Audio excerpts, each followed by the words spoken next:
सुबह उठ के स्नान करके हमने जैसी भक्तमाल जी खोली तो सबसे पहला चरित्र खुला श्री गुसाई श्री विट्ठलनाथ जी का। तो मन में भाव आया कि गुसाई श्री विट्ठलनाथ जी का चरित्र सुना करके आज कथा को विश्राम देंगे। हमारे नाभाजी एक छप्पे में श्री गुसाई जी के बारे में क्या कहते हैं वो सुनो, उसके बाद हम गुसाई जी के चरित्र को आप सबको सुनाएंगे। गुसाई जी कौन हैं और इनकी कैसी कृपा है, हम आप सब लोगों पर इसका प्रकाश करते हुए फिर आज की कथा को विश्राम देंगे।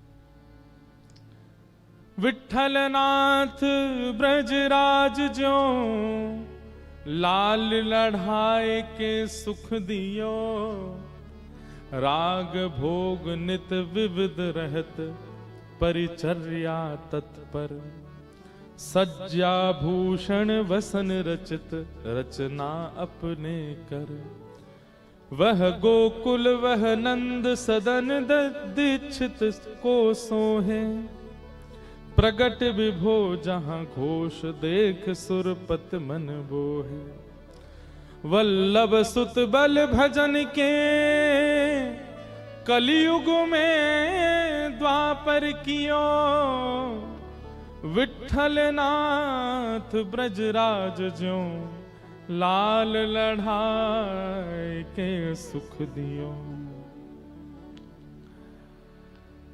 कितनी सुंदर बात कह रहे हैं, इसी से समझ जाइएगा। वल्लभ सुत, हमारे यहां पुष्टि मार्ग है, पुष्टि मार्ग के प्रवर्तक श्रीमद वल्लभाचार्य जी महाराज के पुत्र हैं श्री गुसाई विट्ठलनाथ जी। बहुत ध्यान से सुनिएगा सब लोग, इधर देखो। कई लोगन पे धूप आ रही है, कई लोगन को गर्मी लग रही है, लेकिन सुन लो। देखो एक बात कहें, कथा में मिलने वाले ताप यदि सह लिए तो जीवन में आने वाले ताप कट जाएंगे। इसलिए तीर्थों में, धामों में, कथा में अगर कोई ताप होता हो, ताप किसको कहते हैं? ताप माने तप। आपको लग रहा होगा कि 2 एसी लग रहे हैं तो हम बहुत सुखी हैं, ये चलते ही नहीं है। 7 दिना में आज बता रहे हैं हम, ये चले ही नहीं रही कि ने को हवा ना आ रही तो हमको भी ताप लग रहा है। लेकिन अब ठीक मत करवाइयो, वैसे ही रहने दो। तो क्या कह रहा था मैं? हाँ, यहां पे जो ताप आप तप कर रहे हो ना, जैसे कि कोई बेचारो अड़ के बैठो, कोई टेढ़ो बैठो, कोई गुफा में बैठो, कोई ऊपर खड़ो, ये तप है आपका। देखो एलईडी स्क्रीन के पीछे घुस गए, करंट लग जाएगा, जहां जगह मिल रही है वहीं बैठ रहे हैं, ये तप है। क्यों? शरीर को अव्यवस्था में कैसे भी विराजमान करके भगवत चर्चा सुनना, ये तप ही तो है। और तप से क्या होता है? जीवन के ताप नष्ट होते हैं। इसलिए यहां अगर आप थोड़ा बहुत तप कर रहे हो तो निश्चित है कोई ना कोई बड़े ताप जो संसार के आने वाले होंगे वो कट जाएंगे, इसलिए सह लो। तो वल्लभाचार्य जी के पुत्र हुए गुसाई श्री विट्ठलनाथ जी, और श्री विट्ठलनाथ जी की ही कृपा है हम आप सब लोगों पर कि हम अपने घरों में लड्डू गोपाल की सेवा कर रहे हैं। राग, भोग और श्रृंगार, इसकी प्रणाली प्रारंभ ही गुसाई श्री विट्ठलनाथ जी ने की है। अभी विस्तार हम करेंगे उसका। आप चलो राग नहीं सुनाते ठाकुर जी को, भोग तो लगाते हो। ये भोग की परंपरा कहां से प्रारंभ हुई? गुसाई श्री विट्ठलनाथ जी से। गुसाई जी के मन में आया, बोले भैया ठाकुर जी से संबंध है, ठाकुर जी कोई परमात्मा मान करके उनका भोग नहीं लगाते, ऐसा मत करो। ठाकुर जी अपने, उनको भोग निवेदित किया करो। भोग की प्रणाली विट्ठलनाथ जी ने शुरू की, श्रृंगार की प्रणाली विट्ठलनाथ जी ने शुरू की, ठाकुर जी को राग सुनाने की प्रणाली श्री विट्ठलनाथ जी ने शुरू की। और इन्हीं की कृपा से क्या हुआ? कलयुग में द्वापर भयो, इस भयंकर कलिकाल में द्वापर जैसा युग प्रकट हो गया। ऐसे श्री विट्ठलनाथ जी का चरित्र आज हम लोग सुनेंगे। कौन है श्री विट्ठलनाथ जी? वल्लभ सुत श्री यशोदा जी, हमारी यशोदा मैया ही कलयुग में श्रीमद वल्लभाचार्य जी के रूप में प्रकट हुई, जिन्होंने श्रीनाथ जी को प्रकट किया, हमारे गिरधर लाल जी को गिरिराज जी से प्रकट किया। तो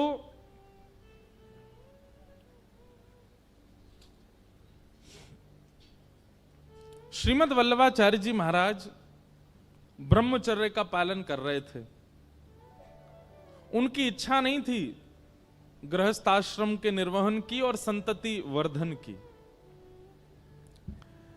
लेकिन आप तीर्थों में भ्रमण करते, ग्रंथों का लेखन कार्य करते और सब करते करते जब आप पंढरपुर पहुंचे महाराष्ट्र में, तो पंढरपुर में चंद्रभागा नदी है।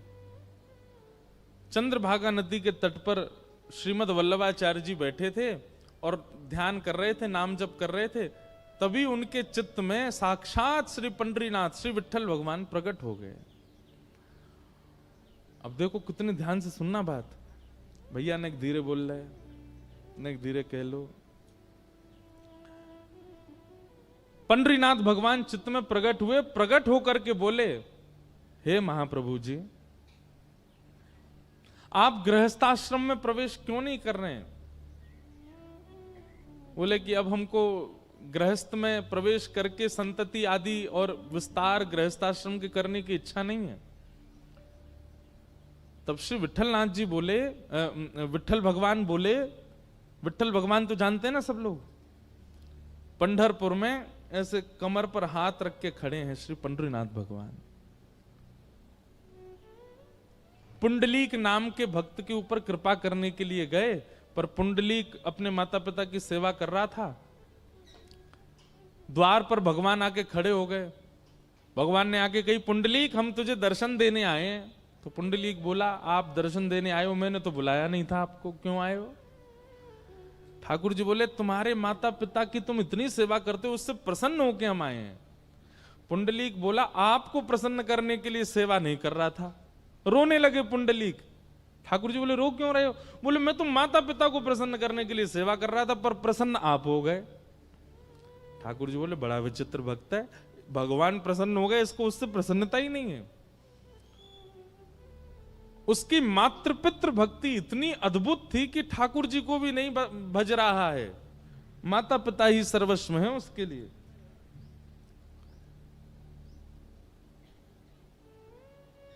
भगवान बोले कि हम तुम्हारी प्रतीक्षा करेंगे, जब तक तुम माता पिता की सेवा कर रहे हो हम यहीं खड़े रहेंगे। पुंडलीक ने आसन के रूप में एक ईंट भगवान की ओर खिसका दी और ठाकुर जी उस ईंट के ऊपर दोनों भुजा अपनी कमर पर रख के खड़े हो गए। उन्हीं का नाम पड़ा श्री विठ्ठल भगवान।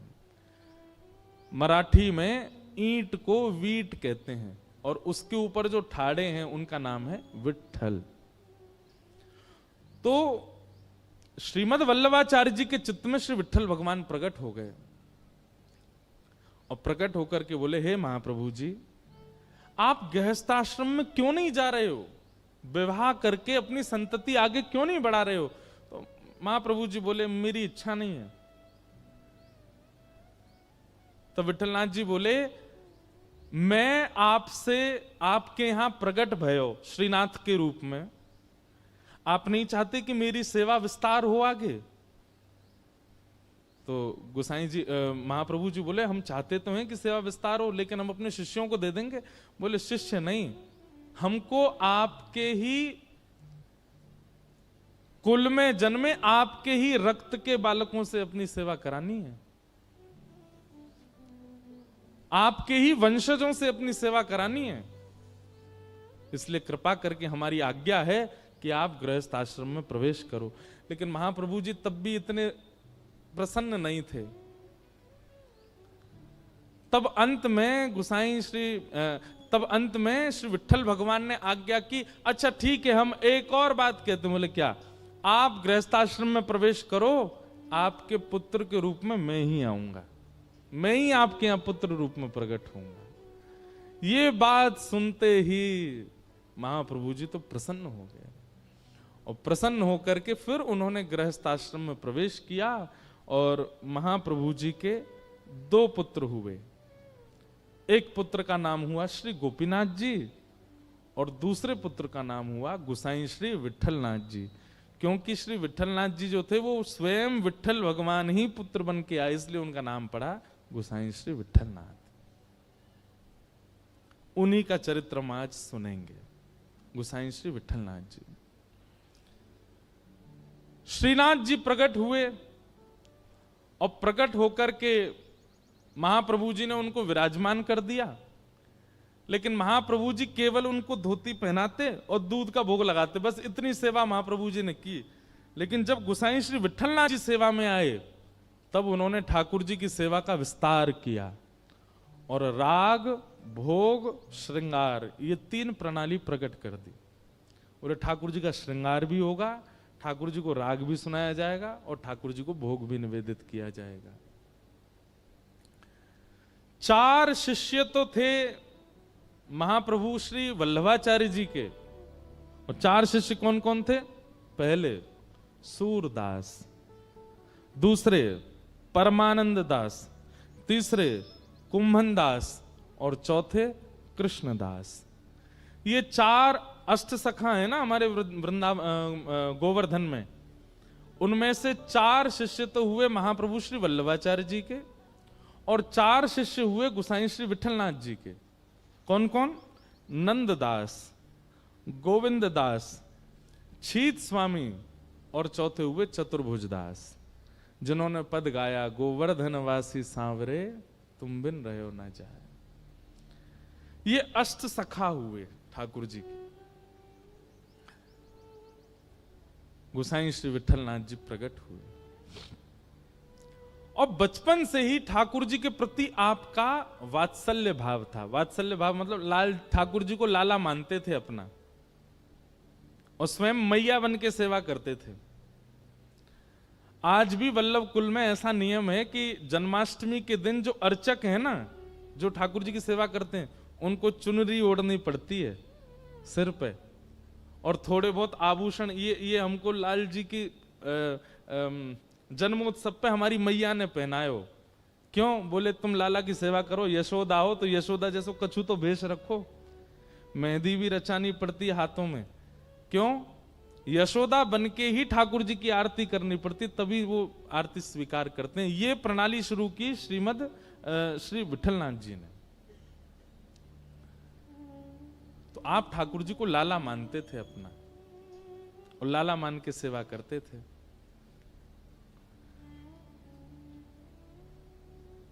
ऐसी सेवा प्रारंभ भई कि एक बार आपने ठाकुर जी को दूध भोग पधराया और जैसे ही दूध भोग पधराया, दूध भोग आते ही ठाकुर जी सबके सामने तो स्वरूप में रहते थे, लेकिन पर्दा लगते ही ठाकुर जी सचल हो जाते थे।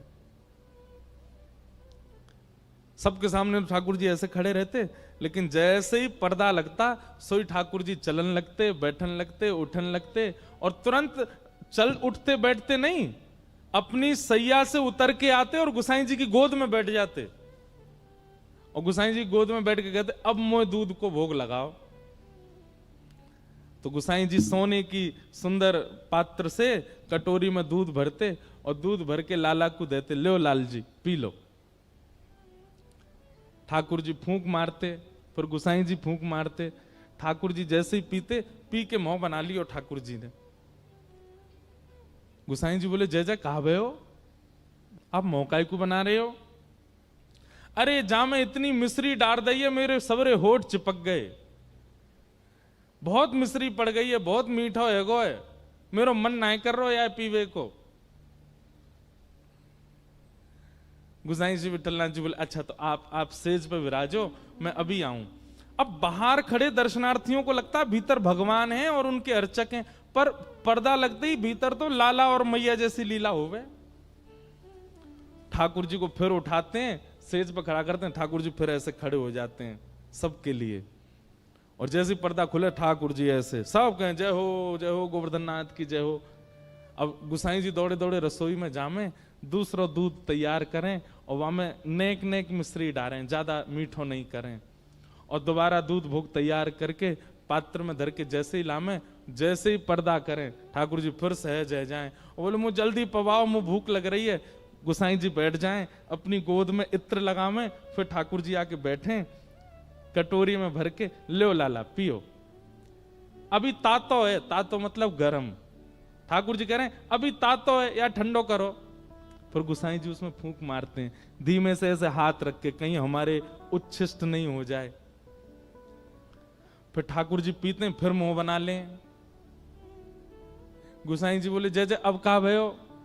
बोले अब तो जे खारो ही रहेगो, अब तो यम मिश्री ना है, अब ये मीठो ही ना लग रो मुंह को, अब ना पी रो। ऐसे नखरे करें ठाकुर जी गोसाई जी के साथ। गोसाई जी के देखो लाल जी ये नखरेबाजी मत करे करो, ये सत्य घटना है, भक्तमाल जी में वर्णन है। गोसाई जी कह रहे हैं ऐसे नखरे मत करे करो, कभी क्यों मिश्री ज्यादा है, कभी क्यों मिश्री कम है, दूध ना है पीनो तो ऐसी मना ना, पीनो तो है पर आनंद ना आ रो, मुझे सुख ना मिल लो यहां में।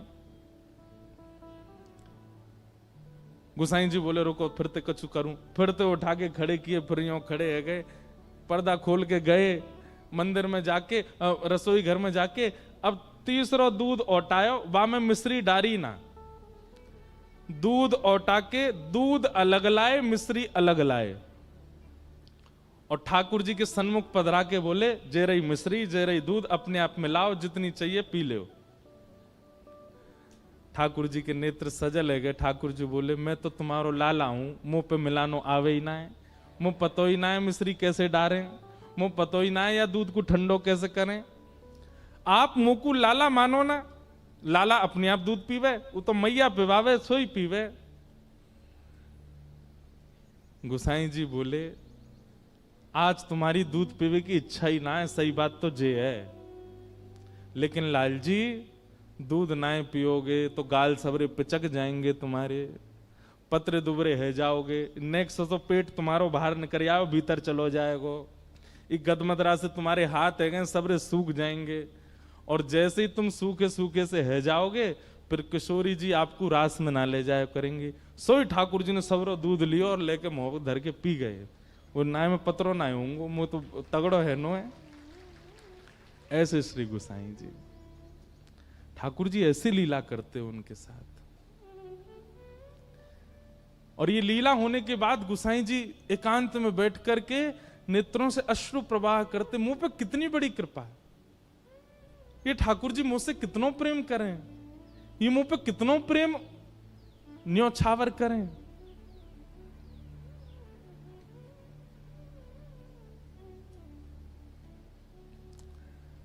एक दिन गोसाई जी ठाकुर जी जैसे विराजते हैं ना, तो जहां विराजते हैं वहां पीछे जैसे हमने मसनद लगाई है, ऐसे ठाकुर जी की कमर पे टेक के लिए गोसाई जी ने एक गद्दी बनवाई, और गद्दी बनवाई, यहां मसनद लगाई, यहां मसनद लगाई। ठाकुर जी बोले जे कहा कर रहे हो? गोसाई जी बोले जय जय आप पूरे दिन खड़े रहो, थकान है जाती होगी तो ना कैसे पीछे टेक ले ले करो, और कभी कभी अवसर मिले करे तो बगल में मसनद है इन पर नेक पौड़ जाए करो।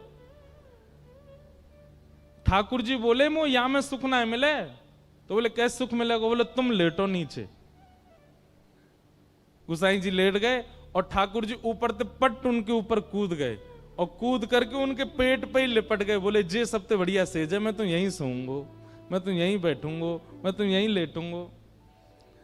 और गोसाई जी से कहें गोसाई जी आप पीछे बैठो और आपके पेट जो नेक्स्ट जो पेट निकलो या ते टेक लगा के बैठूंगा मैं, मोई ये गद्दी ना चाहिए, मोई मसनद ना चाहिए, मैं तो लाला हूं, लाला तो गोद में बैठे। इतना प्रेम ठाकुर जी करते थे। गीता में भगवान कहते हैं ये यथामाम प्रपद्यन्ते, जो मुझे जैसे भजेगा मैं उसको वैसे ही प्राप्त होता हूं। गोसाई जी लाला मानते थे तो ठाकुर जी लेश मात्र भी प्रकट नहीं होने देते थे कि वे परमात्मा है, वे लाला ही रहते थे। ऐसे गोसाई श्री विठलनाथ जी, उनकी सेवा।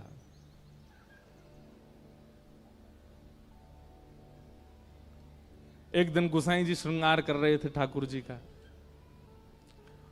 और ठाकुर जी को श्रृंगार करते करते इतने में खिड़की थी मंदिर के गर्भगृह में, वहां गर्भगृह की खिड़की में एक बंदर आ गए हो, और जैसे ही बंदर आया हो तो ठाकुर जी ने बंदर को देखो तो बंदर ठाकुर जी पे करे खो, और जैसे ही ठाकुर जी पे करे खो खो, गुसाई जी के, ओ देख बंदर आगो, गुसाई जी देखो बंदर आगो, या भगाओ यहां ते। गुसाई जी बोले बंदर ते डर रहे हो? बोले मुझे डर लग रहा हो, देखो ये मुंह कहीं खा नहीं जाए जी, मेरे ये बंदर मुंह ना खावे को, मेरे बंटा भोग में जितना प्रसाद लगो सब इनको लेके भाग जाएगो, या को भगाओ यहां ते। गुसाई जी ने तब तो बंदर भगा दिया, लेकिन बाद में मन में सोचने लगे ऐसे बैठे बैठे, बोले यही श्री कृष्ण है और यही अपने त्रेता युग में राम थे, और रावण को मारवे के काजे बंदरन की सेना लेके गए। जिन बंदरन ने राम रावण युद्ध में इतनो पराक्रम करके ठाकुर जी को विजयी करवायो, आज उन्हीं बंदरन ते इतनो डर रहे हैं। मन में ऐसे विचार करने लगे। ठाकुर जी तो सबके मन की जाने। ठाकुर जी तुरंत उतर के नीचे आए और आकर के बोले, गुसाई जी कहा सोच रहे हो मन में? मन में आप यूं सोच रहे हो कि मैं बंदरन ते काय को डर रहा हूं? अरे मैं बिल्ली ते डरूं, मैं बंदर ते डरूं। क्यों? क्योंकि आप मोए लाला मानो, और आपके मन में यह भावना आ रही है कि मैं डर काय को रहूं। लाला की भावना मत रखो, फिर परमात्मा की भावना रखो मेरे प्रति। अगर लाला मानो तो तुम्हें, आज भी ठाकुर जी ऐसे ही भाव से विराज रहे श्रीनाथ जी में। आप में से नाथ द्वार कितने लोग गए? बहुत कम लोग गए। प्रयास कीजिएगा, अब कभी चक्कर लगे तो एक बार नाथ द्वार जरूर जाइएगा। पहले गोवर्धन में ही विराजते थे श्रीनाथ जी, बाद में फिर नाथ द्वार विराज गए। और नाथ द्वार जब तक नहीं जा पा रहे हो तो तब तक अमृतसर में ही श्री गोवर्धन नाथ जी की हवेली है भीतर, वहां दर्शन करें आना। तो नाथ द्वार जब आप जाएंगे तो वहां आप दर्शन करेंगे, श्रीनाथ जी विराज रहे हैं, और श्रीनाथ जी के मंदिर से नेक निकल के मंदिर प्रांगण में ही भीतर विश्व के सबसे पहले लड्डू गोपाल विराज रहे हैं। उनको नवनीत प्रियालाल कहते हैं। क्या कहते हैं?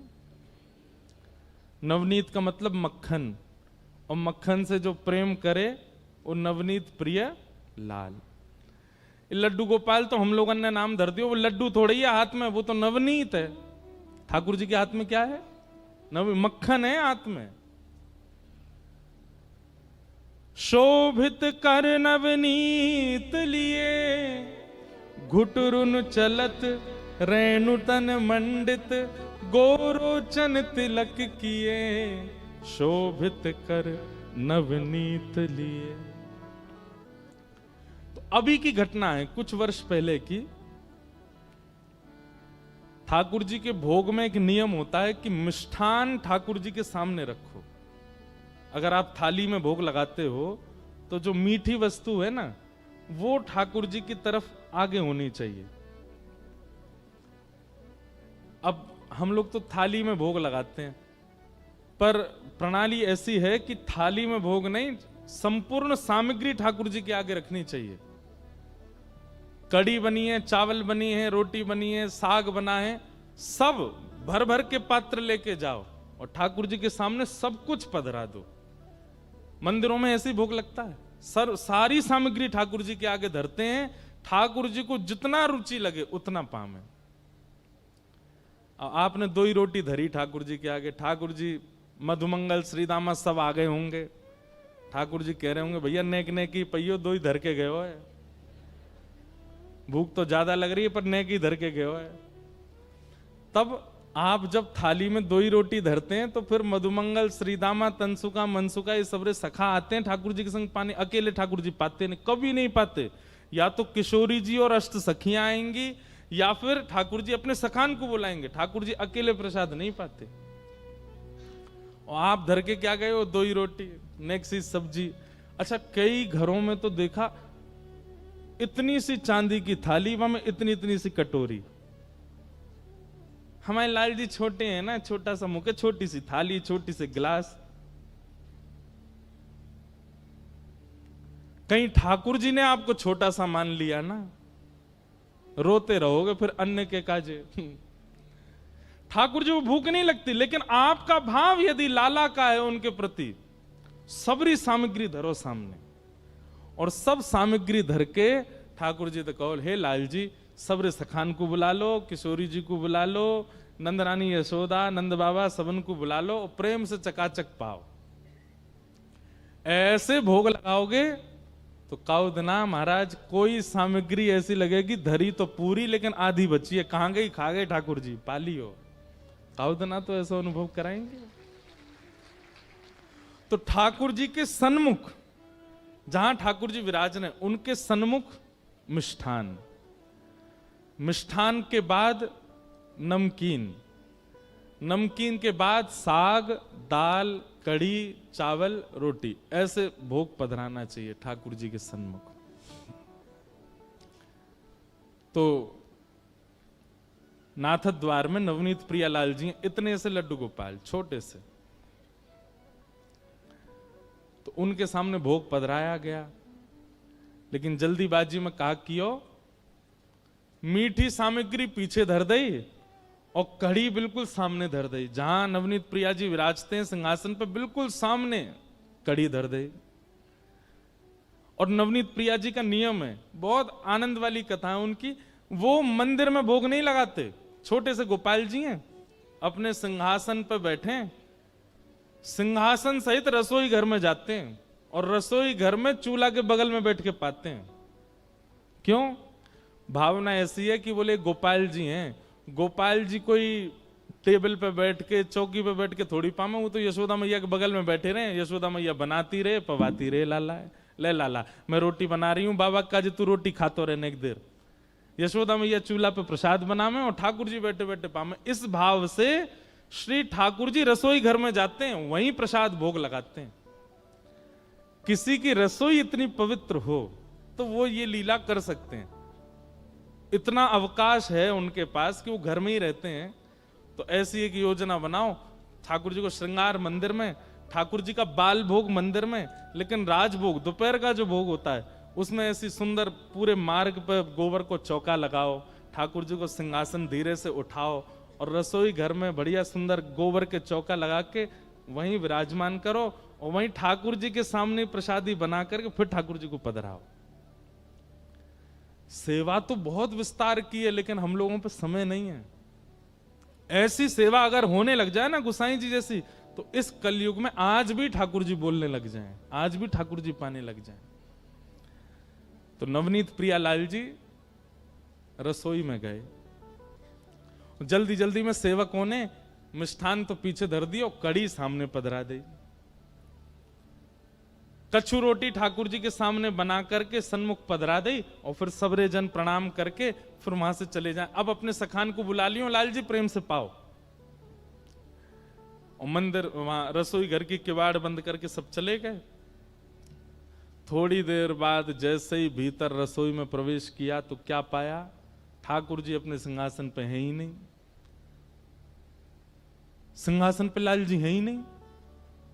अब तुम्हारा झल्ला मच गया, ठाकुर जी कहां गए, नवनीत प्रियालाल कहां गए, सब जगह खोजो कहीं नहीं मिले।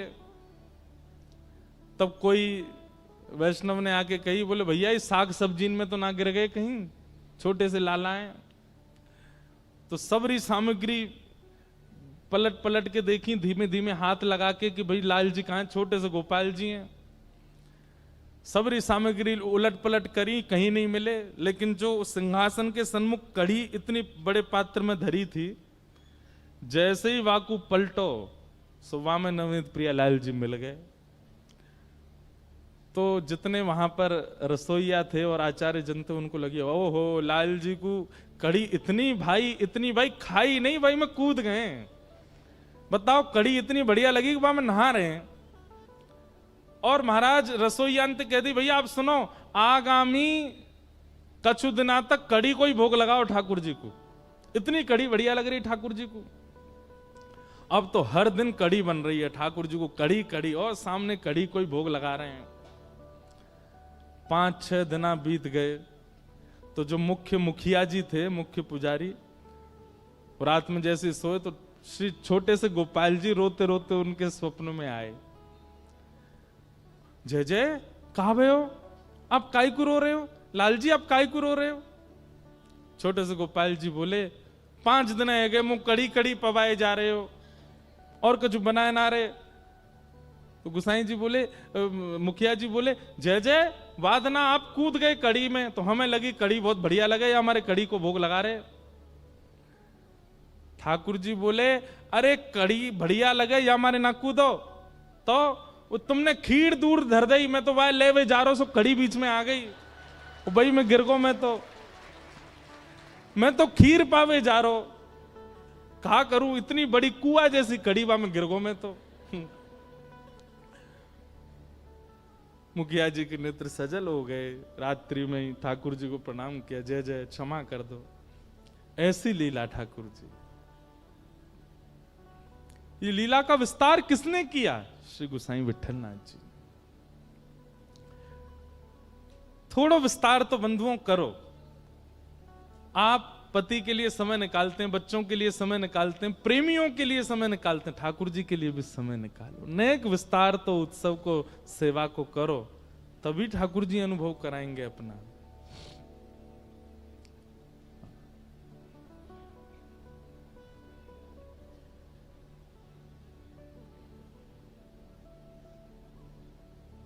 एक लीला और होती है, ठाकुर जी को शयन के समय नेत्रों पे काजल लगाते हैं। यहां धीमे धीमे काजल लगाओ, और उंगली से लगाना, कोई सामग्री से नहीं।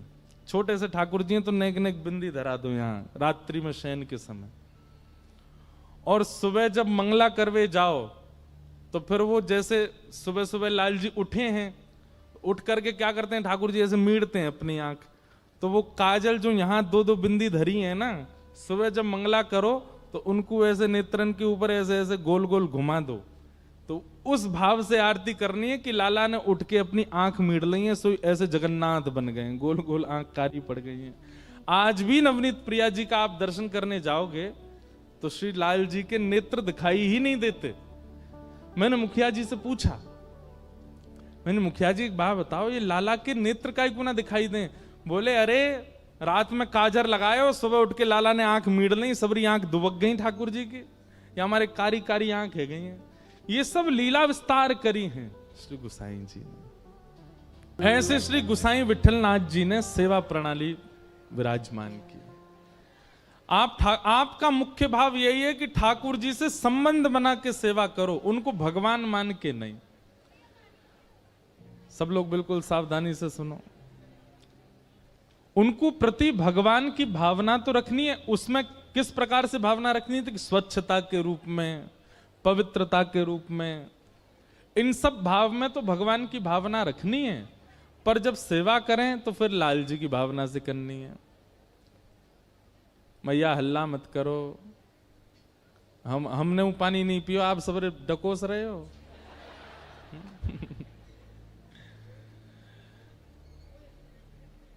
तो एक बार की एक अद्भुत लीला, हमारे भारत में एक रामायण के बहुत अच्छे वक्ता हुए श्री राजेश रामायणी जी महाराज, सशरीर तो अभी विराजमान नहीं है, पर उन्होंने इस लीला को एक बार सुनाया था। परंतु ये लीला मुख्य रूप से गोसाई श्री विठलनाथ जी की है। उन्होंने इस लीला को ऐसे सुनाया कि बरसाने के एक व्यापारी थे, उनकी कोई पुत्री नहीं थी, उन्होंने किशोरी जी को अपनी पुत्री माना। पर यह लीला ऐसे है, भक्तमाल जी में वर्णन है कि गोसाई श्री विठलनाथ जी के 7 पुत्र थे। कितने पुत्र थे? 7। और 7 पुत्रों के ब्याह हो गए तो कितनी बहू? 7 बहू। तो एक बार गोसाई श्री विठलनाथ जी ने एक चूड़ी पहनावे वारी से कही, हमारे घर चली जाओ, 7 बहू हैं, उनको चूड़ी पहनाया। लेकिन गोसाई श्री विठलनाथ जी ठाकुर जी को भी तो अपना लाला मानते हैं। तो 7 बहुओं ने चूड़ी पहनी, सबन ने चूड़ी पहन ली। जैसे ही सब गई और सब भीतर चली गई, वो चूड़ी वारी जैसी वहां से जान लगी, इतने में ही एक अत्यंत सुंदर सुकुमारी छोटी सी लाली आई गई और आकर के बोली, सबन को चूड़ी पहनाई दी, मोए भी तो पहनाओ, मैं या घर की सबसे बड़ी बहू हूं। तो चूड़ी पहनाई वाली जोड़ते हंसी, बोले इतनी बड़ी बड़ी बहू तो चूड़ी पहन गई, नेक सी छोरी कह रही है मैं सबसे बड़ी बहू। लेकिन उसकी रूप माधुरी को देख करके, उनके मुख की कांति को देख करके वो स्तब्ध रह गई। और वो मनहारिन बोली कि सही बताऊं लाली, तो मेरे चूड़ीन के सवरे भंडार में तुम्हारे हाथ में सुशोभित हो ऐसी कोई चूड़ी ना है। कभी कोई व्यापारी ऐसा कह नहीं सकता कि आप पर जचे ऐसी साड़ी मुझ पे नहीं, ऐसे वस्तु मुझ पे नहीं, ऐसे कपड़े मुझ पे नहीं। कोई व्यापारी कहता है ऐसा? व्यापारी का स्वभाव क्या होता है? अरे ये पहन के निकलोगे महाराज सब आपको ही देखेंगे, लो पहनो। व्यापारी तो अपनी चीज बेचना चाहता है। परंतु उन नेक्सी सी लाली को देख करके वो मनहारन कह रही है, नेत्रों में आंसू भराए, वो लाली तेरा स्वरूप इतना सुंदर है, तेरे हाथ इतने सुंदर है, तेरा मुखमंडल इतना सुंदर है, मैं तो हस्तकमल देख करके न्यौछावर रह गई हूं।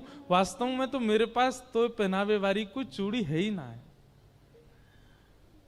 तो सामने बैठी नेक्सी सी लाली को मुख उतर गए। सबरी बहुवन ने चूड़ी पहन ली, मैं घर की सबसे बड़ी बहू, मैं बिना चूड़ी के कैसे रहूं? तो मनहारन बोली, लाली तू दुखी मत हो, एक काम कर, जेल है तो इनमें से जो अच्छी लग रही हो तो खुद ही चुन ले। और नन्ही सी किशोरी जी अपने हाथन से चूड़ी निकाल रही हैं और निकाल के स्वयं नहीं पहननी, वाकू दे रही हैं, लो पहनाओ। और वहां के हाथ से सुंदर चूड़ी पहन करके और छमछम करती लाली चली गई। गुसाई जी ने कही, सबरो धन ले जाइयो मोते, जितनी चूड़ी पहनावे। मनहारन गई और जाके बोली, महाराज पैसा दो। बोले 7 बहुवन के 2-2 हाथ, 14 हाथन में चूड़ी पहनाई, वाके हिसाब से बता दे। बोले 14 नहीं 16। बोले 16 कैसे?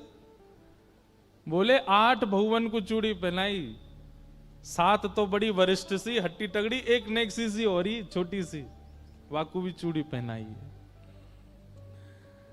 गुसाई श्री विठलनाथ जी बोले, झूठ बोल रही है, अरे तो पैसा चाहिए मुझे ज्यादा ले ले, तो मेरे घर में तो 7 ही बहू हैं, 8वीं बहू कौन सी आ गई?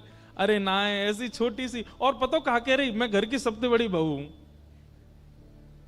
वाको तो मुख देख करके, और उनको तो मैंने चुन के पहनाई, पर वो तो खुद ही चुन के पहन के गई है, और वाको तो मैं दोनों पैसा लूंगी आपसे। भैया हल्ला मत करो, सब लोग ध्यान से। गुसाई जी बोले, तू झूठ बोल रही है, ऐसा है ही ना है। गुसाई जी बोले, रुक जा, मैं घर जाऊंगा, पहले सबरी बहुवन से बात करूंगा, फिर दूंगा तो पैसा। और गुसाई जी ने घर जाके, अरे कौन कौन सी ने चूड़ी पहनी? सबरी बहू आ गई, हमने पहनी। बोले वो मनहारन कह रही 8वीं पहन के गई है। 8वीं कौन है, हम 7 ही हैं घर में। गुसाई जी बोले, वही तो मैं कह रहा हूं, आप ठाकुर जी का जैसे शयन कराने के लिए गए और ठाकुर जी को शयन करा करके जैसे स्वयं शयन में गए, किशोरी जी रोती रोती आ गए। बोले गुसाई जी, आप 7 पुत्रन को अपनो मानो, 7 बहुवन को अपनो मानो, और तो और आप लाल जी को अपनो भी पुत्र मानो, पर मुंह को अपनो बहू ना मानो। गुसाई जी बोले, अरे श्री जी ऐसा काय कह रही हो? बोले आप ठाकुर जी के प्रति का भाव रखो? बोले वो मेरे लाला हैं। तो बोले वो तुम्हारे लाला हैं तो मैं तुम्हारी बहू ना भाई? बोले नहीं नहीं श्री जी, आप तो मेरी बहू हैं ही। तो बोले फिर आज जब मनहारन सबरी बहुवन को चूड़ी पहना, मैंने पहन ली, तो तुमने वाकू पैसा ही ना दियो। गुसाई जी के नेत्र सजल हो गए, तुरंत रोने लगे। बोले अरे श्री जी, मुझसे अपराध बन गए हो, मुझसे बहुत बड़ी भूल है गई, चूक है गई। श्री जी बात ऐसी है, मैं लाला को छोटो मानू ना, तो मेरे मन में ऐसा भाव है, अभी नेक्स्ट सो लाला या को ब्याह भयो नहीं, परंतु आप और ठाकुर जी छोटे बड़े नहीं, आप तो नित्य संग रहो, आप तो हमेशा संग रहो, आपकी कोई आयु थोड़ी है कि या आयु में ब्याह होगा, आप तो नित्य संग रहो। मेरे दिमाग से बात न कर गई, मुझको क्षमा कर दो श्री जी। ऐसे है ये लीला। वो गुसाई श्री विठलनाथ जी के साथ में ये लीला हुई थी।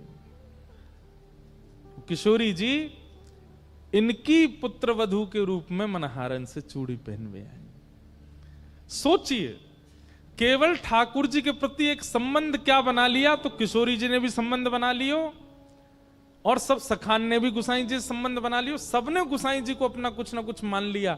ठाकुर जी के जो जो जो लगते हैं उन सबके भी गुसाई जी संबंधी हो गए। और उनकी तो छोड़ो, किशोरी जी ने मान लिया। ऐसे गुसाई श्री विठलनाथ जी। अच्छा, गुसाई जी का एक नियम था, वो नित्य दीक्षा देते थे। उनका दीक्षा देने के पीछे अभिप्राय ये नहीं था कि मैं शिष्य बनाऊं। भाव ऐसी थी कि गुसाई श्री विठलनाथ जी जैसे ही गुरु मंत्र देते थे, जिसको गुरु मंत्र मिलता था, गुरु मंत्र मिलते ही उसके नेत्र बंद हो जाते और उसको ठाकुर जी के प्रत्यक्ष दर्शन होने लगते थे। तो उनकी भावना ऐसी थी कि मैं नित्य एक वैष्णव को तो ठाकुर जी के चरणों से जोड़ूं, उसके बाद ही जलपान करते थे, कुछ खाते थे। इसके पीछे उनकी भावना ऐसी नहीं थी बहुत चेला बनाने हमको, नित्य ब्रह्म संबंध करते थे। इसलिए गुसाई श्री विठलनाथ जी के बहुत शिष्य हैं। रत्नावती जी का चरित्र हम सुन रहे थे, वो भी गुसाई जी की शिष्या थी। और अब ऐसे स्मृति में आ नहीं रहे नाम, लगभग गुसाई जी के, रसखान गुसाई जी के शिष्य, गुसाई विठलनाथ जी के शिष्य। और ताज बेगम, ताज बेगम का चरित्र हमने एक दो बार कहा है, आज किसी ने मुझे लिख के भी दिया, एक महाराज उनका पद गा दीजिएगा ताज बेगम का। अकबर की पत्नी थी ताज बेगम। उसने जब से ठाकुर जी को देखा, वो तो ऐसी बीमार पड़ने लगी कि सब वैद्यों ने आकर के उसका उपचार किया, लेकिन वो ठीक नहीं हुई। तब अंत में अकबर ने कहा, बेगम आपको ऐसा कौन सा रोग हुआ, किसी वैद्य से आप ठीक नहीं हो रही हो? बोले आप समझोगे नहीं। बोले नहीं नहीं बताओ।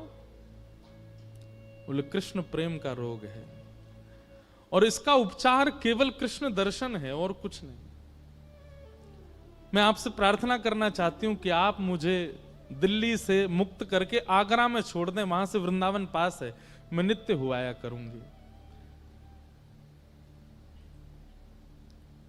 अच्छा, एक और बात, अकबर जो था ना, ये भी गुसाई श्री विठलनाथ जी और स्वामी श्री हरदास जी इनको बहुत मानता था। प्रसंग आता है कि अकबर का जो, जहां वो नमाज पढ़ता था, जो उसका पूजा घर था, वहां 5 चित्र लगा रखे थे उसने। उसमें एक स्वामी श्री हरदास जी का जो चित्र मिलता है ना, हाथ में वीणा लेकर के, एक तारा लेकर के, और जो बैठे, वो चित्र अकबर ने ही बनवाया था।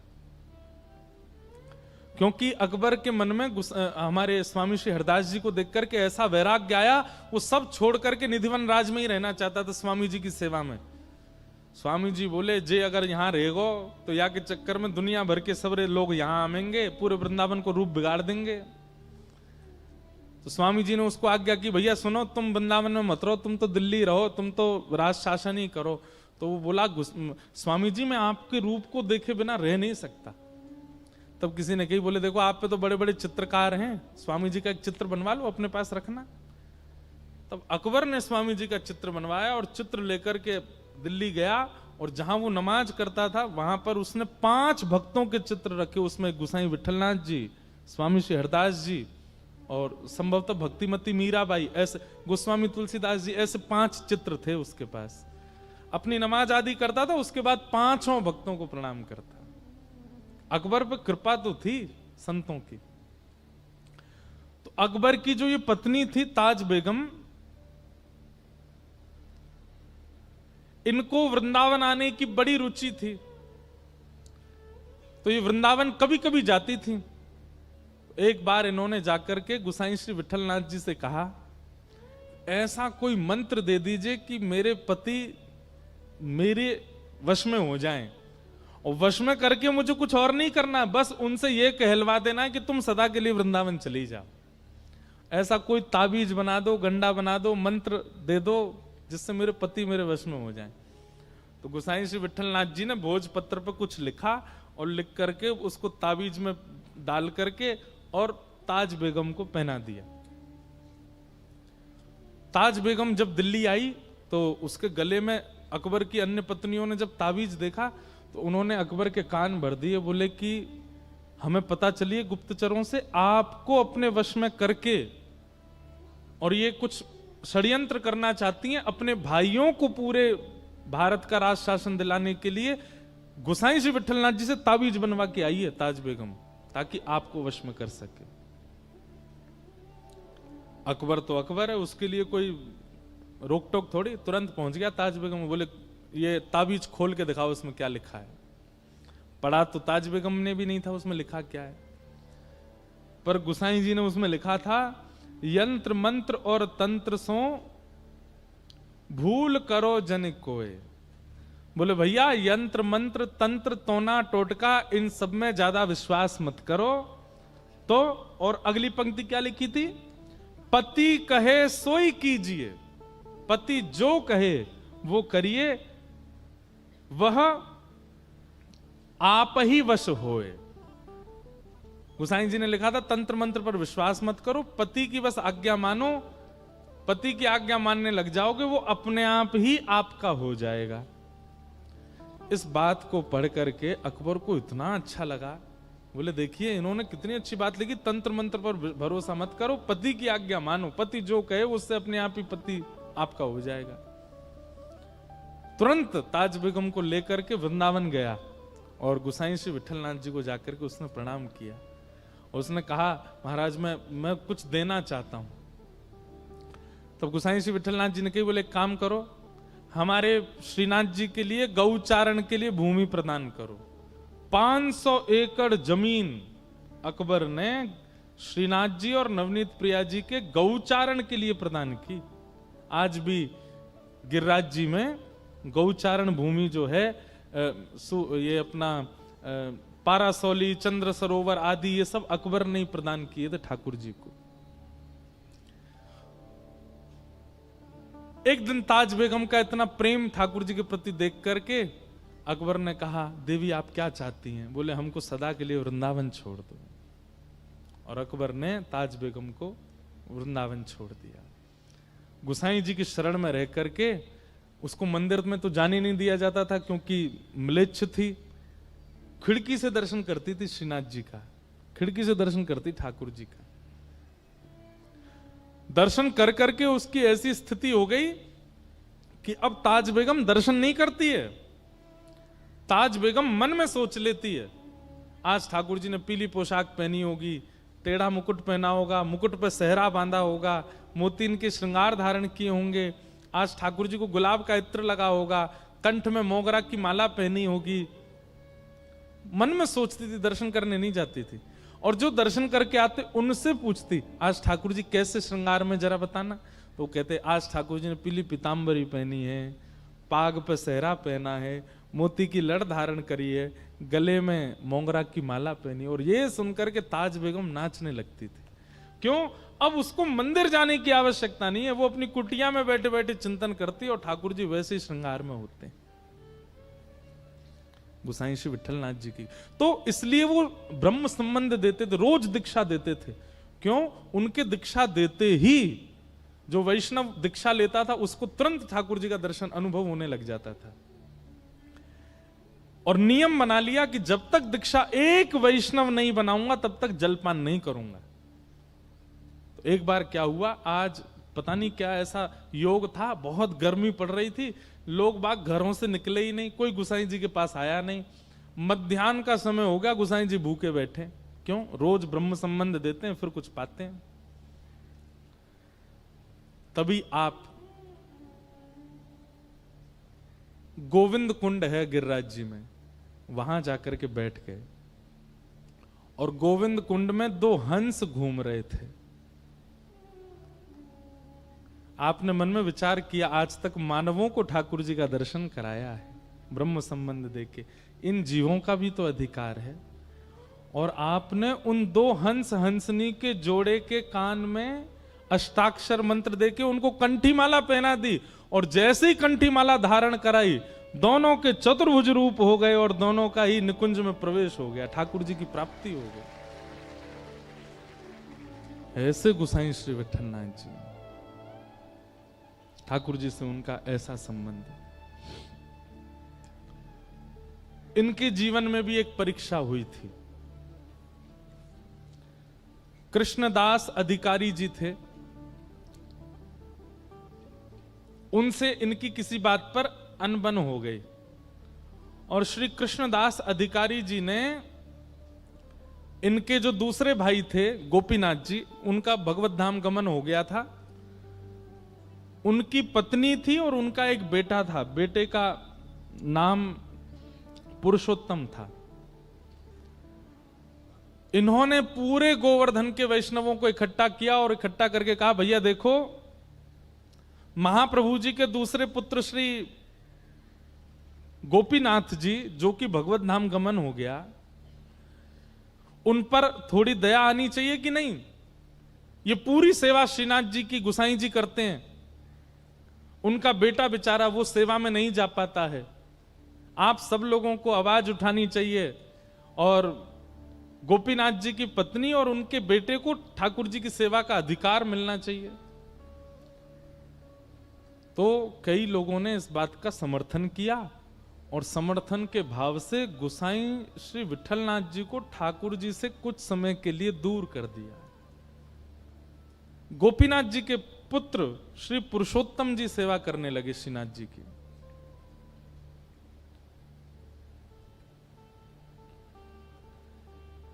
सेवा से दूर किया, गोसाई श्री विठलनाथ जी उसमें राजी थे, कोई बात नहीं। लेकिन कृष्णदास अधिकारी जी ने यह नियम बना दिया कि आप मंदिर ही नहीं आओगे, ठाकुर जी का दर्शन भी नहीं करोगे। अच्छा, ये सब लीला श्रीनाथ जी ने ही प्रकट की थी। हमने एक बात कही ना, ठाकुर जी सीधो सीधो तो कछु चलन देंगे ही नहीं, कछु ना कछु परीक्षा तो सबकी कराते ही कराते हैं।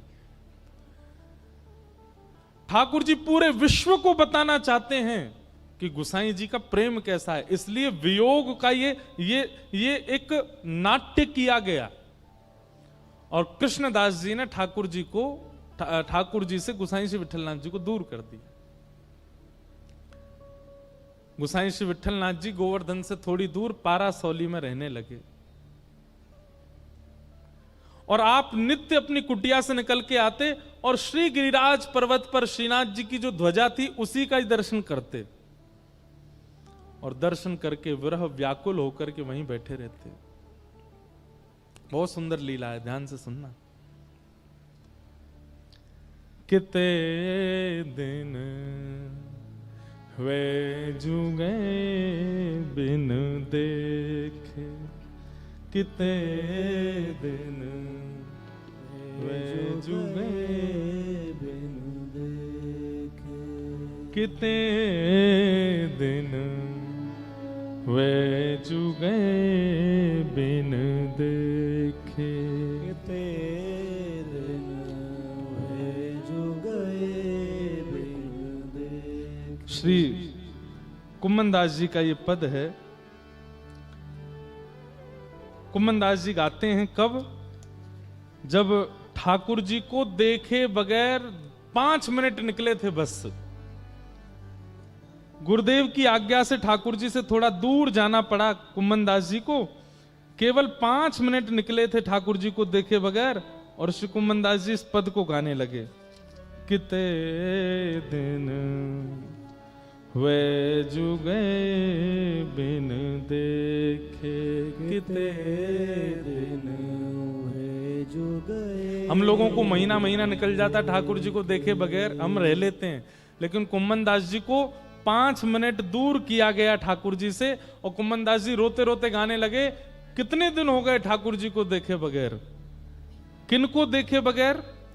तरुण किशोर रसिक नंद नंदन, तरुण किशोर रसिक नंद नंदन, कछुक उठत मुख रेखे, कछुक उठत मुख रेखे। इस भाव को अगर आप समझ जाओ तो आप शहंशाह हो। हम बात कह रहे हैं, इस भाव को अगर आप समझ जाओ तो आप शहंशाह हो। क्या? कछुक उठत मुख रेखे। बोले कैसे हैं ठाकुर जी? बोले तरुण किशोर, युवा हैं, छोटे से 7-8 वर्ष के हैं ठाकुर जी, तरुण किशोर रसिक नंद नंदन। नंद नंदन कैसे? बोले तरुण किशोर हैं, कछुक उठत मुख रेखे। 8-9 वर्ष का बालक जो होता है उसके दाढ़ी मूछ नहीं आती, पर अगर आप उसको बहुत पास से देखेंगे ना तो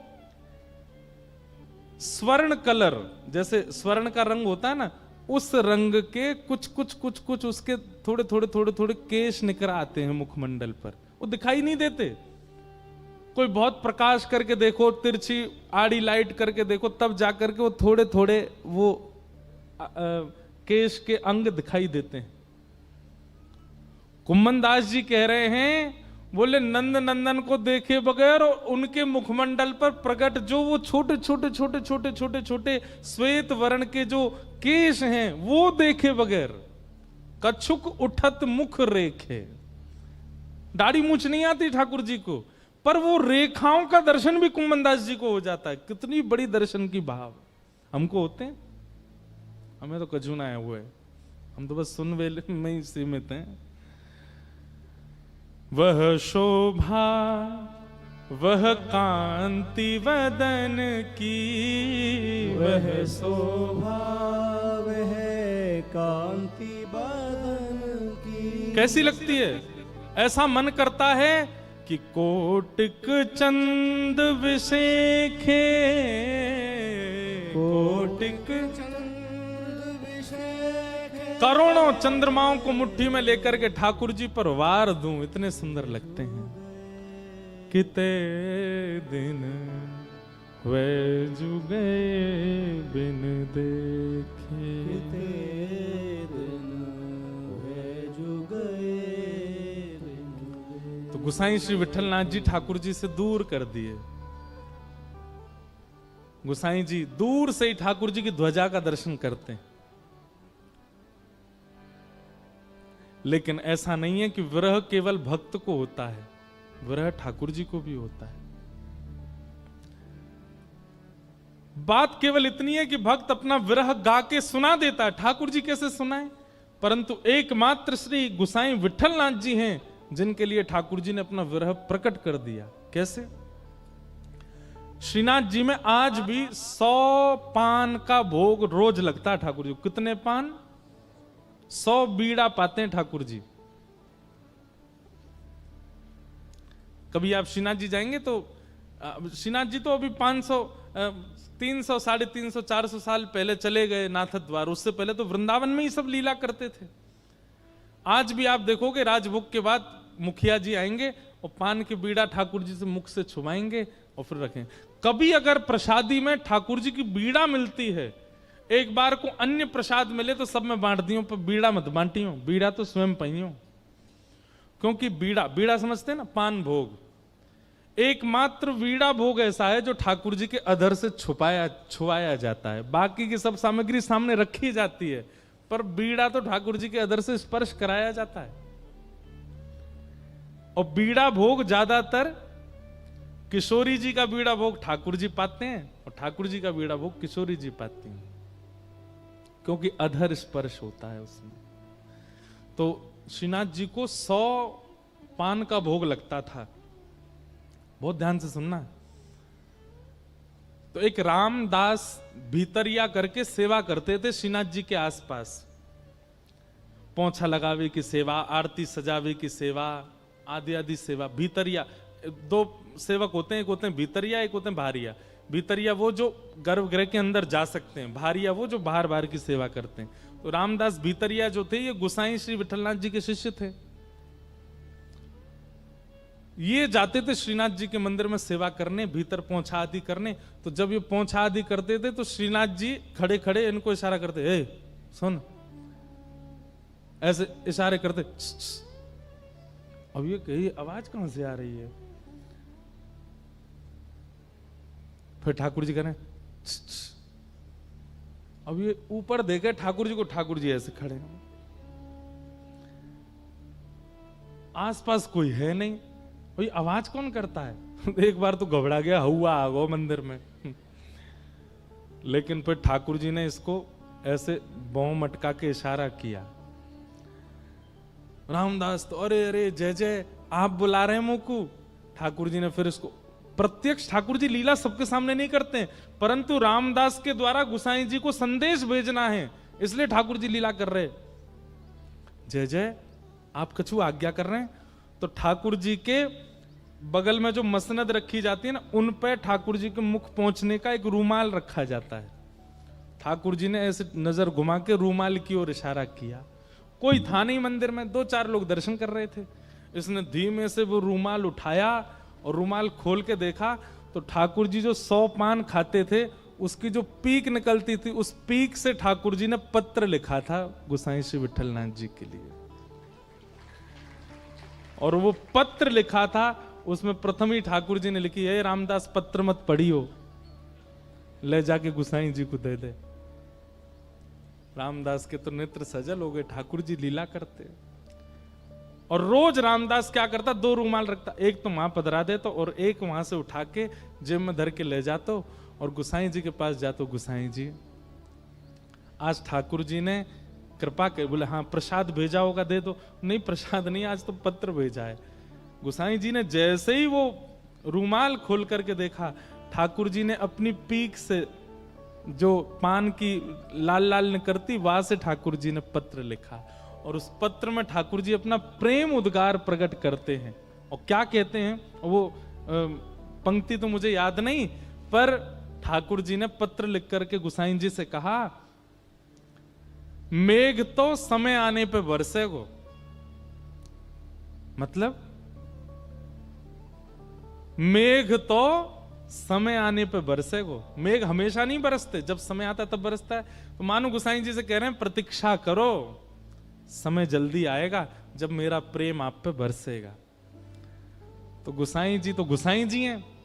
गोसाई जी ने एक पत्तल पर दूसरा पत्र लिखा और पत्र लिख करके रामदास से बोले जाओ ठाकुर जी को दे दो।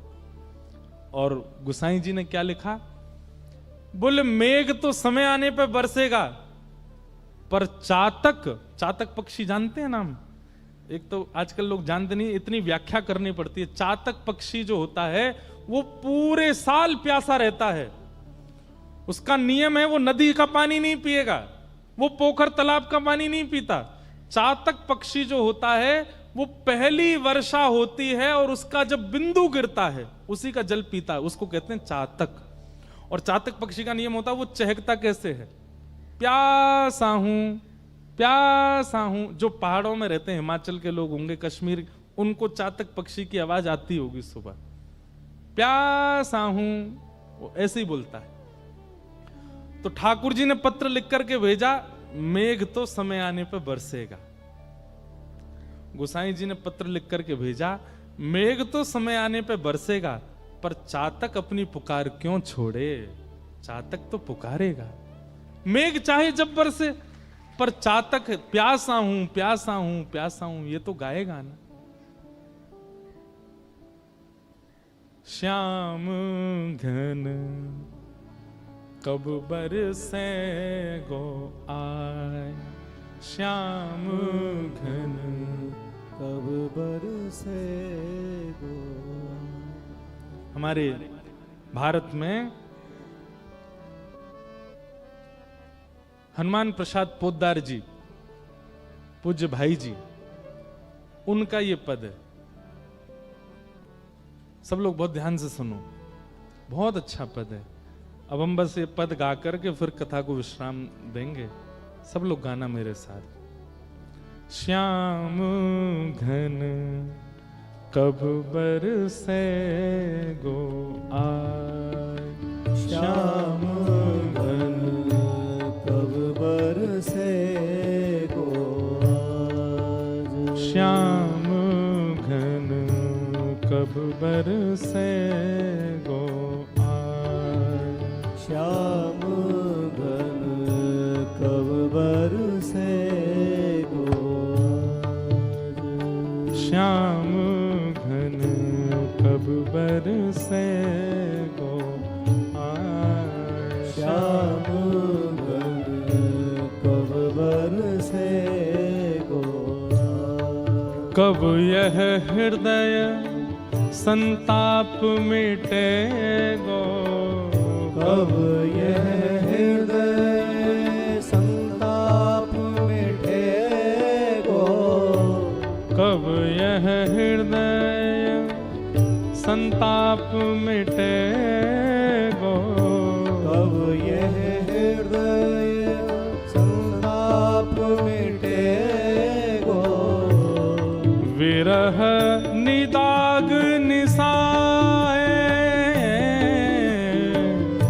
विरह निदाग निसाए, श्याम घन कब बरसे गो आए, श्याम घन कब बरसे गो हे श्याम घन कब बरसे गो आए, श्याम घन कब बरसे गो कब मन मन मयूर नचे गो, कब मम मन मयूर नचे गो, मयूर कब नाचता है? जब बादल बरसते हैं।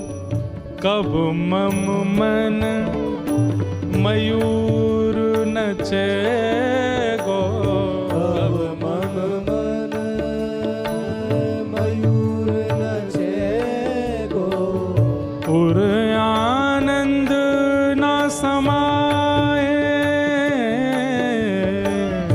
उर आनंद न समाए, कब चित चातक चहक उठे गो, कब चित चातक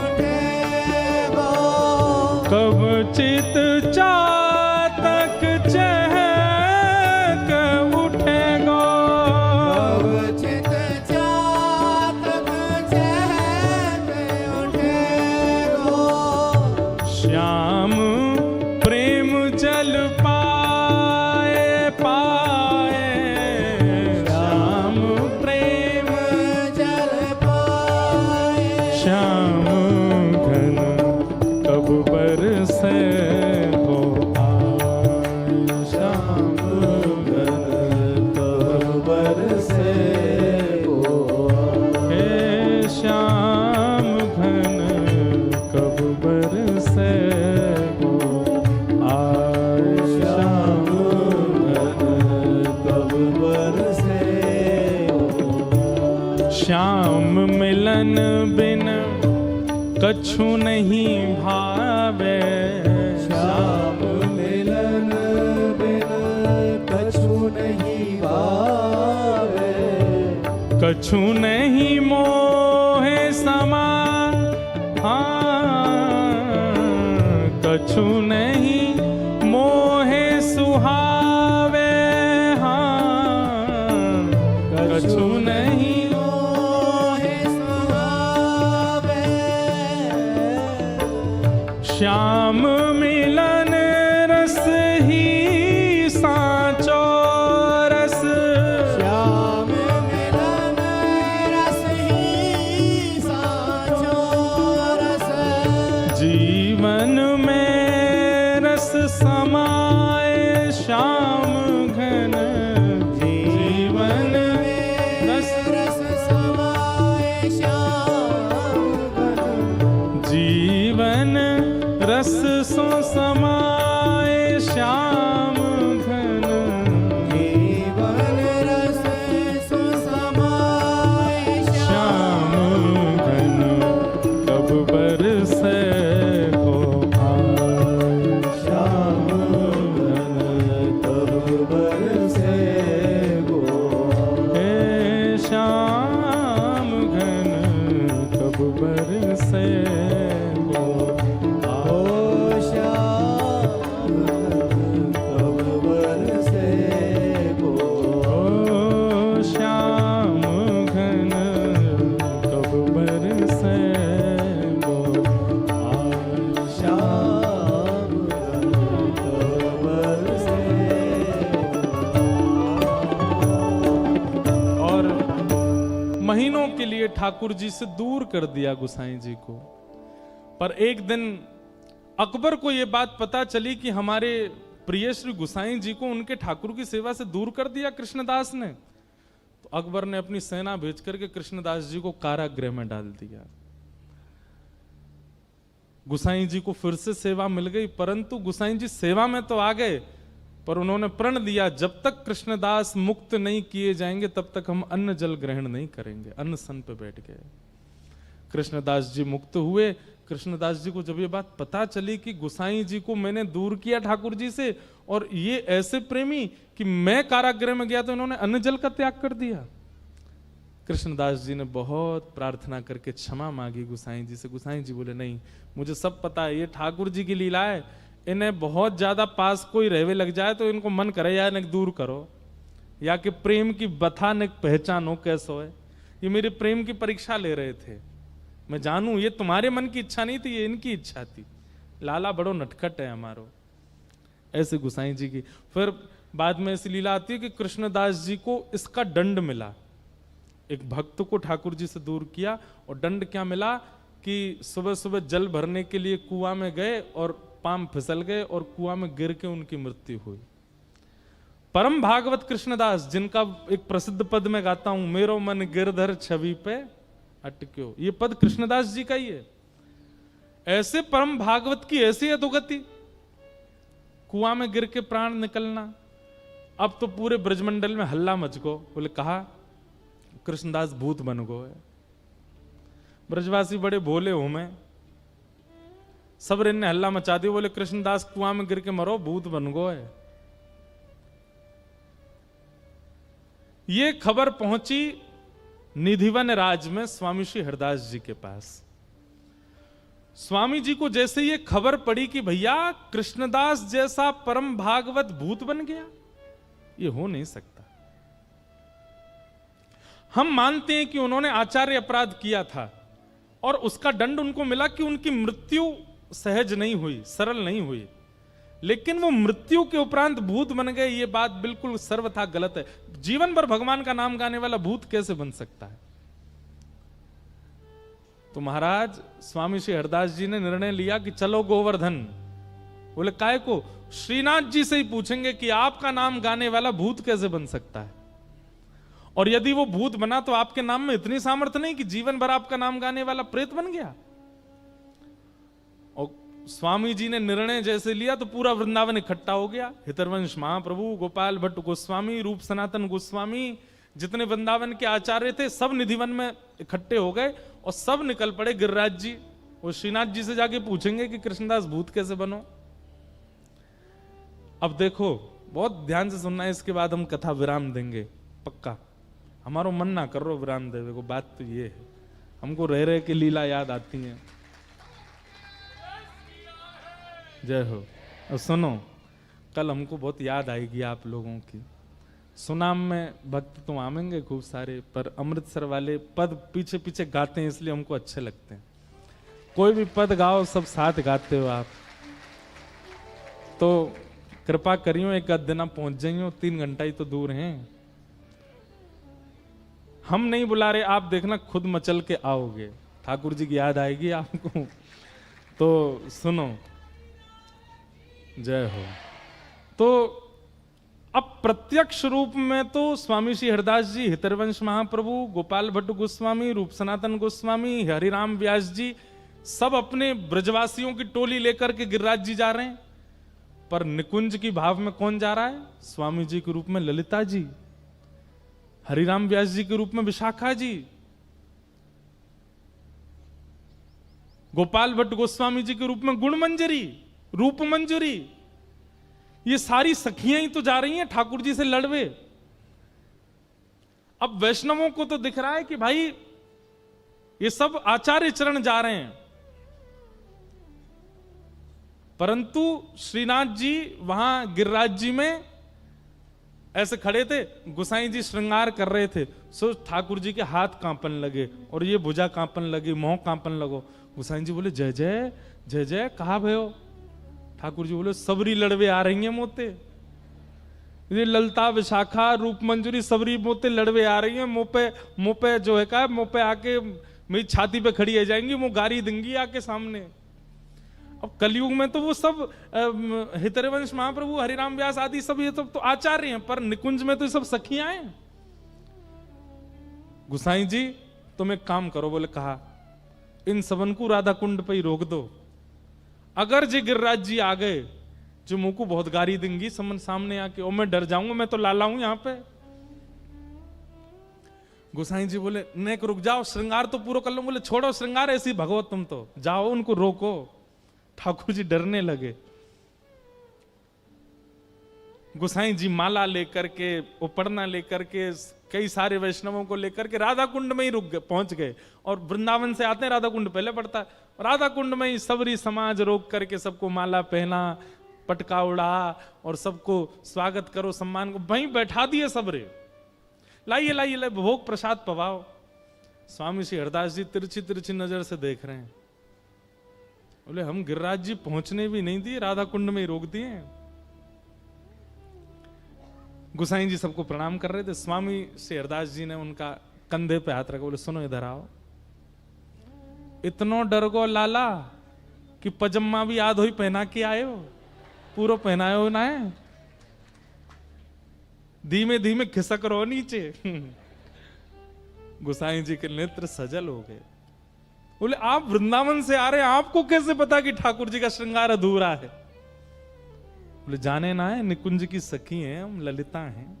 वो तो जीवन पे कृपा करवे स्वामी जी के रूप में आई हैं, पर हैं तो ललिता। और सुनो, हाँ भाई कोई प्रसाद नहीं पावेगा राधा कुंड में, अब तो वही की छाती बैठ के पावेंगे, चलो वहीं गिरिराज जी। गोसाई जी बोले जय जय, लाला छोटो सो डर जाएगा। बोले कोई डर, कृष्णदास भूत कैसे बनो ये बता। और महाराज गिरिराज पर्वत पे सब चढ़ गए। श्रीनाथ जी का मंदिर ऊपर है ना, आज भी जतिपुरा में देखोगे आप, ऊपर ही मंदिर है। ऊपर चढ़ने का सबको अधिकार नहीं है, केवल ब्रज के लोग ही चढ़ सकते हैं। चढ़ गए ऊपर, और जैसे ही पहुंचे महाराज, ठाकुर जी के पसीना पसीना मुखमंडल पे। गुसाई जी तो घबराए, मेरो लाला 1200, मेरो लाला छोटो सो, सबरी सखी लड़वे आ गई। और वहां जाकर के स्वामी जी हरदास जी, हितरवंश महाप्रभु, हरिराम व्यास सब चिल्लाने लगे, अरे लाला तुम्हारो भजन करवे वारो कृष्णदास भूत कैसे बनो, उत्तर दो। सब तो चिल्ला रहे ठाकुर जी पर स्वामी जी नेत्र बंद करके बैठ गए सामने। और थोड़ी देर बाद नेत्र खोल के अपलक नेत्रों से ठाकुर जी को देखने लगे। और तुरंत स्वामी जी ने घोषणा की, भैया ये खबर झूठी है, कृष्णदास भूत नहीं बने। ठाकुर जी ने अभी अभी मुंह को बताई है, कृष्णदास भूत नहीं बने। उनकी अधोगति, मृत्यु उनकी सहज नहीं हुई, क्योंकि उन्होंने एक वैष्णव अपराध किया, गोसाई जी को ठाकुर जी की सेवा से दूर किया, परंतु वो प्रेत नहीं बने। तो सब लोग कहने लगे, भैया पूरे ब्रजमंडल को ये बात कौन बताएगा, जाने प्रमाण हो वही तो बता सके। इतने में ही एक गाय चरावे वालों ग्वारिया दौड़ो दौड़ो आयो और आकर के बोलो, अरे महाराज भैया आज सवेरे में गैया चरावे गयो, और मैं गैया चरावे जैसी गयो, मुकू वहां कृष्णदास जी मिले। और कृष्णदास जी से मैंने की, बाबा तुम तो भूत बन गए हो। तो बोले अरे ना है, जे सबरे ब्रजवासी भोरे भारे इनने झूठ फैला दिए, मैं भूत बन गो, मैं तो ठाकुर जी की नित्य निकुंज लीला को एक सखा बन गऊ। अभी तक तो बाहर सेवा कर रो, अब ठाकुर जी ने निकुंज में मुंह को ले लियो है। भैया मैं तो को बतावे आया हूं, सबन को जाके बता दे, मैं भूत ना बनूं, मैं तो ठाकुर जी के नित्य निकुंज को एक सखा बन गऊं। तब पूरे ब्रजमंडल को इकट्ठा करके ये बात घोषणा की गई, भैया ये खबर झूठी है, कृष्णदास जी भूत नहीं बने हैं। गुसाई जी के पास जाके स्वामी श्री हरदास जी बोले, या मारे आए हम गिरिराज जी, अगर हम नहीं आते तो ये बात फैली ही रहती कि कृष्णदास जी भूत बने, हमारे भय के कारण। और धीमे से कान में कह गए, भूत बन भी गए होगा तो हमारे कारण भूत योनि ते निवृत्त है के सखी योनि में चलो गो, ठाकुर जी की नित्य लीला में प्रवेश करो, या हमारे आए हम गिरिराज जी। ऐसी मधुर लीला श्री गोवर्धन में हुई। ऐसे श्री गोसाई विठलनाथ जी को हम प्रणाम करते हैं, वंदन करते हैं, नमन करते हैं। बोलो वृंदावन बिहारी लाल की जय, श्री राधारमण लाल की, श्रीनाथ प्यारे की जय, सब संतन की, हरिहर मिलन महोत्सव की जय जय श्री राधे। आज इस भक्त चरित्र का हम भाव श्री ठाकुर जी के चरणों में अर्पित करते हैं। बहुत आनंद मिला। विगत 7 दिनों में श्री हरिहर मिलन महोत्सव महादेव के चरणों में कहने सुनने का अवसर प्राप्त हुआ। यह हमारा सौभाग्य है। महादेव से बस यही प्रार्थना है कि हे महादेव, आप कृपा कीजिएगा, हम सदा ऐसे ही ठाकुर जी के प्रिय बने रहें, ठाकुर जी के जनों के प्रिय बने रहें।